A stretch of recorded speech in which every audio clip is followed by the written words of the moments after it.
এখন আমরা যাচ্ছি টপ আনতে, কারণ আমার দিদি আগের দিনকে ফুলের চারা এনেছিল, সেই জন্য আমি এখন যাচ্ছি টপ আনতে। ওই যে দেখো আসছে। চলো টপ আনতে যাচ্ছি, তোমাদেরকে দেখাই কটা আনি, তোমাদেরকে সেটাও বলবো, দেখতে থাকো।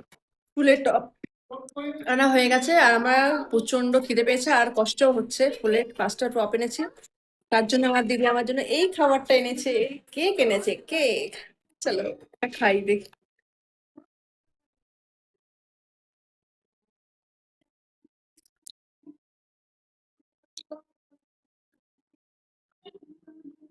তো ওটা খেয়ে নিতে আমার কথা হচ্ছে। আমি এগুলো খেতে খেতে ওপরে আসি, তোমাদেরকে টপ টপ দেখাতো প্রথমে, টপ দেখাবো তাই। ওই যে এখন সবাই মিলে ফুল গাছ লাগাচ্ছে, চারা বসাচ্ছে এখন। সেটা দেখাই না, এই যে এই টব গুলো এনেছি, আমার মেজদি বসাচ্ছে এখন, মেজদি না ছোটদি বসাচ্ছে। চলো আজকে ভিডিও বানানো, টাটা।